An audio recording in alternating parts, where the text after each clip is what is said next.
अस्सलाम वालेकुम, सुनील आपका होस्ट आज एक नई चुरंगी के साथ। आई थिंक चुरंगी का कॉन्सेप्ट लास्ट टाइम तो मैंने क्लियर कर ही दिया था कि चौक और चुरंगी में कुछ खास डिफरेंस नहीं, गोल या चौकोर कोई भी हो सकती है। मकसद वहाँ सिर्फ चार सड़कों का आपस में मिलने का और उन चार सड़कों पर लोगों के मिलने का। बाकी रही बात इस चौक की हिस्ट्री की, आज हम जिस चौक पर पहुँचे हैं इसकी हिस्ट्री कुछ खास पुरानी नहीं, बस 1984 से शुरू होती है। इसका नाम कलमा चौक है, जो कि दरमियान में बने इस मॉन्यूमेंट को रिप्रेजेंट करता है। इसके अराउंड एक गोल चक्कर है जो कि ट्रैफिक की वजह से कभी बड़ा और कभी छोटा होता रहता है।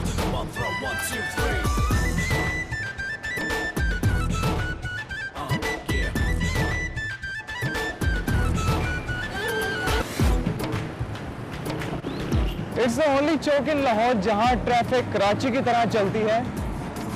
गोल चक्कर लेकर नहीं बल्कि यहाँ पर साइड से ही गुजर जाते हैं। Its heart of new Lahore, सबसे बिजी क्रॉसिंग्स में से एक है और लोकेटेड ऑन फिरोजपुर रोड, और लाहौर की सबसे इम्पोर्टेंट प्लेसेस को आपस में मिलाता है। देखने में लगता है लाहौर के सारे कॉलेजेस, स्कूल्स, बैंक्स, शादी हॉल्स और हॉस्पिटल्स इसी की चारों सड़कों पर 2 किलोमीटर से ज़्यादा दूर नहीं।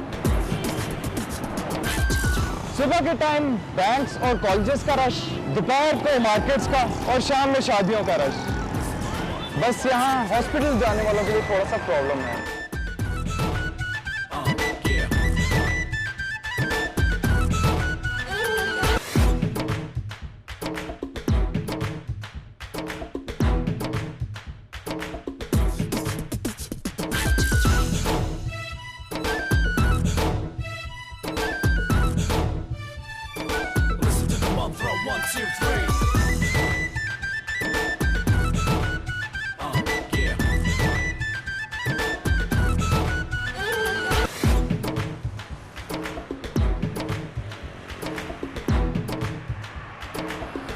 कलमा चौक के ईस्ट साइड पर गुलबर्ग है। Once started as residential area और अब शायद गुलबर्ग और मेन बुलेवार्ड में कई शॉपिंग सेंटर्स, कॉलेजेस, बैंक्स और यूसीएच, सेंट मेरीज पार्क के साथ साथ लिबर्टी मार्केट भी है। और दूसरी तरफ गार्डन टाउन है जो कि 1960 में स्टार्ट हुआ। इसके 12 ब्लॉक्स हैं और इसके इम्पोर्टेंट मार्केट प्लेस में बरकत मार्केट शामिल है और फिर वही मार्केट्स और फिर वही कॉलेजेस, बैंक्स, हॉस्पिटल्स यहाँ पे भी हैं। फिरोजपुर रोड जो कि कज़ाफ़ी स्टेडियम से आ रही है वो भी कई कॉलेजेस, शादी हॉल और हॉस्पिटल्स के साथ आती है। बस डेमू की एक बस सर्विस की एडिशन है जो कि पाकिस्तान के मुख्तलिफ शहरों से लोगों को यहाँ कलमा चौक तक लेकर आती है। फिर यही रोड कलमा चौक को क्रॉस करती हुई एक इम्पॉर्टेंट लोकेशन मॉडल टाउन, ऐसे ही सारे शादीघर और हॉस्पिटल्स के साथ चली जाती है। मॉडल टाउन लाहौर की सबसे पहली रेजिडेंशियल सोसाइटीज़ में से एक है जो कि 1921 में कैमचंद हु वाज अ लॉयर की प्लानिंग से बनना शुरू हुई। डिज़ाइन में जैसे 8 स्क्वायर में बहुत सारे सर्कल्स 10 ब्लॉक में डिवाइडेड हैं। मॉडल टाउन के साथ ही लाहौर की बहुत बड़ी सब्जी मंडी भी है और उसके सामने गुलाब देवी हॉस्पिटल और चिल्ड्रन हॉस्पिटल भी है। और अगर हम नाक की सीध में फिरोजपुर रोड पर चलते रहें तो कसूर से गुजरते हुए बॉर्डर गंडा सिंह पर पहुंच जाएंगे फिरोजपुर के लिए, जिसका आज कोई इरादा नहीं। चलो खैर, तो अब वापस नाक घुमाते हैं कलमा चौक की तरफ।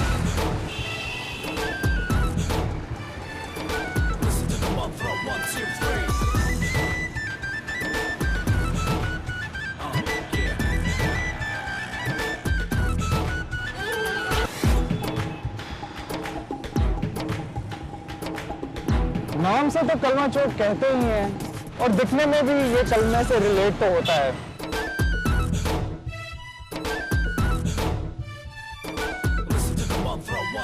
लेकिन क्या ये हर किसी को कलमा चौक ही लगता है या कुछ और? तो फिर ऐसा करते हैं कि चलते हैं इसके डिज़ाइनर अहमद खान साहब के पास, जो कि नेशनल कॉलेज ऑफ आर्ट्स के टीचर भी रहे, और उनसे पूछते हैं कि इसका डिज़ाइन का आइडिया और कॉन्सेप्ट क्या था।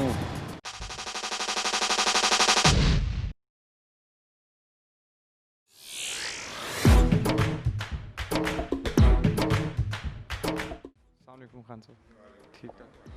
हाँ सर, मैं कुछ आपसे सवाल पूछूंगा कलमा चौक के लिहाज से। हाँ सर, ये बताइए कि इसको बनाने का आइडिया कैसे और कब शुरू हुआ, और ये भी बताइए कि इस ऐसे मॉन्यूमेंट्स का क्या फ़ायदा होता है।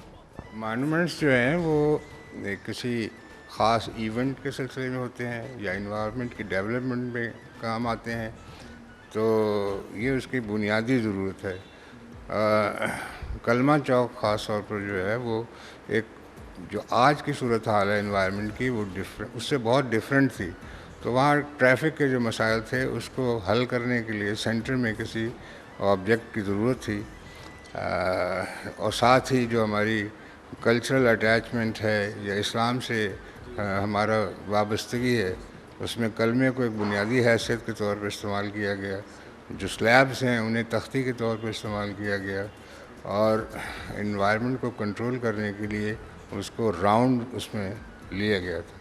उस वक्त की डिफरेंट इन्वायरमेंट में कोई ऐसी हाई राइज बिल्डिंग थी नहीं वहाँ, क्योंकि वो उस वक्त वो सिलसिला और था, तो ये इसको हाई राइज के तौर पर कल्चरल वैल्यू, इसकी एस्थेटिक वैल्यू जो है उस कल्चरल है, और ये तो इसका एस्थेटिक और ट्रैफिक कंट्रोल का सिलसिला है। बाकी इस्लाम से वाबस्तगी जो मैंने बात की है, तो कलमा चूँकि हमारी बुनियादी यकीन का एक सिलसिला है, तो उसको हमने बुनियाद बनाया उसके रिलीफ में और उसको इस तरह से लिया। जी सर, ये बताइए कि ये कमीशन वर्क था, और अगर था तो किसने ऑर्डर किया था। इस तरह के प्रोजेक्ट आर्टिस्ट अपने तौर पे तो नहीं करते, यकीनी तौर पर ये कमीशन जॉब थी जो उस दौर में एक सिलसिला चला हुआ था मॉन्यूमेंट्स का, क्योंकि उससे पहले मैं हैदराबाद में, नौशहरा में और बहुत सारी जगह मॉन्यूमेंट्स बना चुका था। तो उन्होंने मुझे कमीशन किया गवर्नमेंट ने, और इसके लिए फाइनेंसेस वगैरह जो दिए गए, इसका स्ट्रक्चरल जो सिलसिला था वो नियरली ज़्यादा नहीं किया, बाकी स्टैटिक का सिलसिला मैंने किया था। डिज़ाइन मेरा है और जो बाकी चीज़ें उससे रिलेटेड हैं, स्ट्रक्चर और आर्किटेक्चर की, कंस्ट्रक्शन की, वो उनके पास थी। जी खान साहब, मेरा अगला सवाल ये है आपसे कि ये जो डिज़ाइन आपने बनाया है इसका कलमा चौक का, वहाँ पे जो कैलीग्राफी हुई है वो किसी ख़ास ख़त से हुई है या कोई आपका अपना क्रिएटेड या मॉडिफाइड डिज़ाइन है। कैलीग्राफी ख्वाह वो अरबी हो, उर्दू हो, अंग्रेज़ी हो, उसका सोर्स जो है वो तो क्लासिकल कैलीग्राफी से लिया जाता है। उसमें मॉडर्न नीड्स के साथ और नए डिज़ाइन के लिए उसमें कुछ तब्दीलियाँ की जाती हैं। तो जो ख़त यहाँ इस्तेमाल हुआ है वो जो सबसे कदीम कूफिक ख़त है अरबी में, उससे लिया गया है ये। तो बुनियादी तौर पर जो स्लैब्स हैं वर्टिकल, वो तो अलिफ की रिप्रेजेंटेशन है, लेकिन इसमें जो कलमा है वो कूफिक ख़त से लिया गया, और कूफिक ख़त इतना कदीम होने के बावजूद आज भी मॉडर्न है, और मॉडर्न जो डिवीजन होते हैं स्पेसेस के कैलीग्राफी में या किसी भी डिज़ाइन में, उसमें वो आज भी जदीद है, इंतहाई जदीद है आज भी। तो उसमें एक तो एराब नहीं होते, नुक्ता ज़ेर ज़बर नहीं होते, और वो पढ़ने में उसकी रीडेबिलिटी ज़्यादा है। दूसरे ये आर्किटेक्चरल स्ट्रक्चर में वो ज़्यादा फिट इन होते हैं। अगर बारीकियों और फ्लोरल टाइप कैलीग्राफी हो तो उसमें आर्किटेक्चरल उसको अचीव करना मुश्किल है। ये स्ट्रेट लाइन डिज़ाइन में उस आर्किटेक्चर से ये मर्ज भी करते हैं, और अपना जो उनका कन्वे करने का मकसद है वो भी पूरा होता है। जी खान साहब, अगला सवाल मेरा ये है आपसे कि जो चौक की सराउंडिंग या उस शहर के आर्किटेक्चर से कितनी इंस्पिरेशन होनी चाहिए। इसमें चूँकि ये एक जदीद डिज़ाइन है, इसका कॉन्सेप्ट और स्ट्रक्चरल कॉन्सेप्ट और फॉर्म का कॉन्सेप्ट भी मॉडर्न है, तो इसे हर हाल में मॉडर्न विजन के साथ देखा जाना चाहिए। और एक फ़र्क इसमें यह है कि उस वक्त इन्वायरमेंट ये थी नहीं, बल्कि जिन्होंने बाद में वहाँ बिल्डिंग्स बनाई हैं उनको कंसीव करना चाहिए था इस मॉन्यूमेंट के रेफरेंस से, और उनको स्लिम और वर्टिकल ज़्यादा ले जाना चाहिए था। लेकिन वो बिल्डिंग जिन्होंने बनाई है वो उन्होंने इस बात का ध्यान नहीं रखा कि वहाँ सेंटर में क्या चीज़ है। तो वो फिर थोड़ा सा अब कन्फ्यूजन पैदा होता है कि बिल्डिंग जो है वो गलत बनी है, या उनकी तो एक फंक्शनल अपनी ज़रूरत है उसके तहत बनी होंगी, लेकिन एस्थेटिक इन्वायरमेंट की एस्थेटिक ज़रूरियात को मद्देनज़र नहीं रखा गया, या तो बिल्डिंग थोड़ा और फासले पे बनती ताकि चौक जो है उसके यही मसाइल रहें।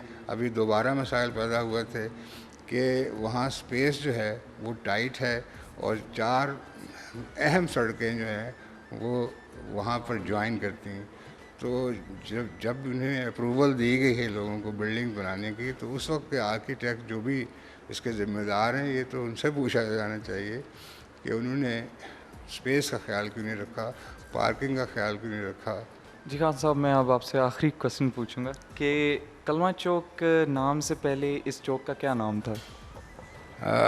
ये फिरोजपुर रोड गुलबर्ग क्रॉसिंग कहलाता था, लेकिन स्पेशली कोई मॉन्यूमेंट का नाम रखा नहीं गया था। लेकिन ये आवाम का दिया हुआ नाम है, जो हमारे दिए हुए नाम, लोगों के दिए हुए नाम तब्दील हो सकते हैं। अब ये अगर सारी इन्वायरमेंट बदल जाए, यहाँ कुछ भी न रहे, फिर भी ये कलमा चौक ही कहलाएगा, इसे बदला नहीं जा सकता, ना ये बदलेगा।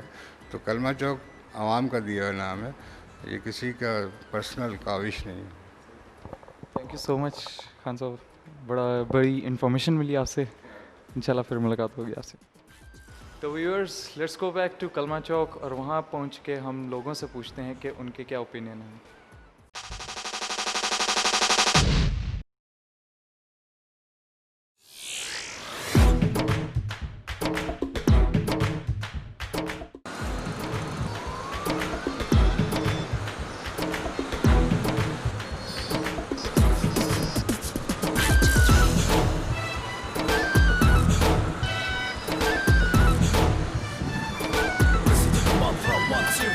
ये जो चौक आप देख रहे हैं, इसका नाम क्या है? कलमा चौक। ये कलमा चौक से हम तो शुरू से जानते हैं कि कलमा चौक।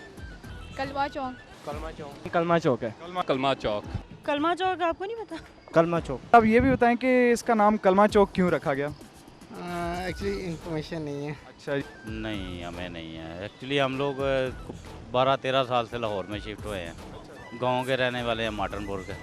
तो इस वजह से जब से आए हैं ये कलमा चौक के नाम से हम सुनते हैं। इसलिए रखा गया कि इसके ऊपर कलमा लिखा गया है। बहुत आला, पहले शख्स हैं जिसने ये जवाब दिया। पता नहीं सर। आई थिंक सो, जो राउंड अबाउट है उसमें कलमे का जो उन्होंने मीनार बनाया हुआ है। नहीं सर, मैं तो लाहौर में नया हूँ और मैं अफगानिस्तान के रहने वाला हूँ। ये इसकी इतनी पूरी तफसील तो मुझे नहीं पता है, क्योंकि मैं बेसिकली लाहौर का नहीं हूँ। लेकिन जो हमें भी पता हो यही है कि इसका नाम कलमा चौक है। किस तरह रखा गया? भाई रखने वालों ने रख दिया। वैसे वहाँ पे कलमा लिखा हुआ है इसलिए कलमा चौक है इसका नाम। कि ये कब बना? ये तो उनका यहाँ पे कितनी दफ़ा आना जाना होता है? दिहाड़ी में कई दफ़ा हो जाता है, 10 रेगुलर ड्यूटी इधर होती है। हाँ, रोज। कैसा लगा है आपको ये? ठीक है। कलमा चौक बस शुरू से अच्छा लगता है। अच्छा है, डेफिनेटली अच्छा है। उस पर कलमा लिखा है, वो हमें तो अच्छा लगेगा ही। अच्छा लगता है, बहुत प्यारा है माशाल्लाह। लाहौर तो वैसे ही खूबसूरत सारा ही है। बहुत अच्छा डिज़ाइन है। ये डिज़ाइन में काफ़ी वैसे पुराना है, लेकिन ठीक बना हुआ अच्छा है अभी फ़िलहाल तो। अच्छा है, थोड़े रेनोवेट करा दें। वो वहाँ से पानी बारिशों का आके ख़राब हो रहा है, तो थोड़ा करना चाहिए ठीक उसको। और अगर इसकी जगह कुछ और हो तो फिर? और हो इससे मुझे कोई मतलब नहीं है, चाहे जो भी हो। यार फिर वो एक ट्रेन में बात होनी थी और अब तो पता है, अब इसका अगर नाम चेंज हो जाए तो जाहिर है वो सबको अजीब लगेगा। लेकिन अगर पहले से ये कोई और नाम से चलता होता तो फिर जाहिर है किसी को पता ही नहीं होना था ये कलमा चौक। वो तो पब्लिसिटी होती है ना, जो भी इंसान को चीज़ अच्छी लगे वही चीज़ होनी चाहिए। नहीं, ये कैसे लैंडमार्क तो बन ही गया है। कई लोगों को लाहौर में जो आते हैं दूर से, वो यही देखते हैं कि कलमा चौक। यहाँ पे सेंटर पॉइंट या सेंचुरी टावर का किसी को नहीं पता, कलमा चौक का सबको पता है। Thank you so much. कलमा चौक के चारों तरफ बिलबोर्ड्स तो हैं ही, लेकिन इनके पीछे गार्डन टाउन के कॉर्नर पर पीटीसीएल का ऑफिस है, जो कि गार्डन टाउन, मॉडल टाउन, मुस्लिम टाउन, गुलबर्ग 3 और यूनिवर्सिटी को कवर करता है। और इसकी दूसरी जानब हायर्स बिल्डिंग, 8 टावर्स भी मौजूद हैं, जो कि अभी अंडर कंस्ट्रक्शन है।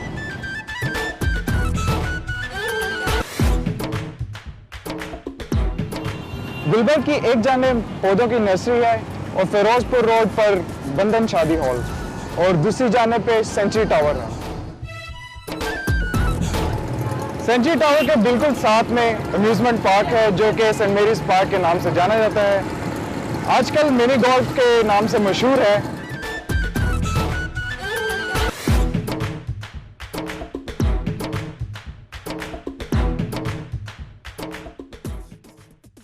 न्यू एडिशन मिनी जॉयलैंड की भी है।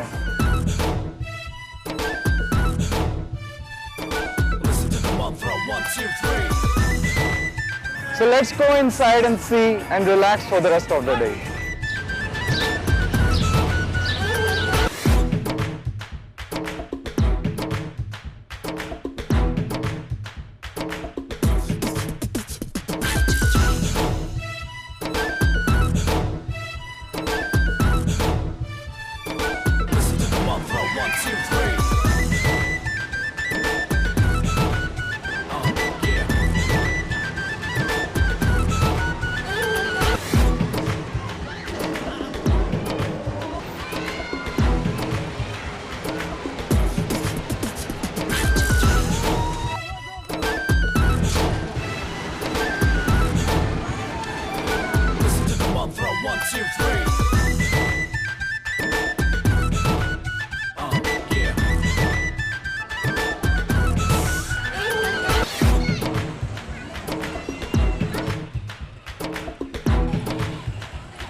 यहाँ पर कई फन एक्टिविटीज हैं जो कि बच्चों और बड़ों दोनों के लिए हैं। So let's take the shake and enjoy the heat.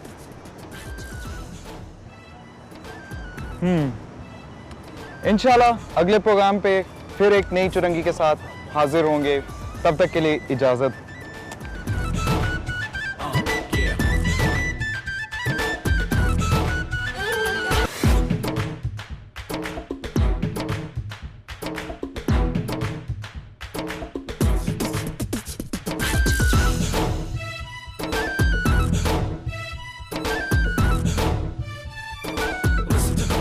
One, two, three.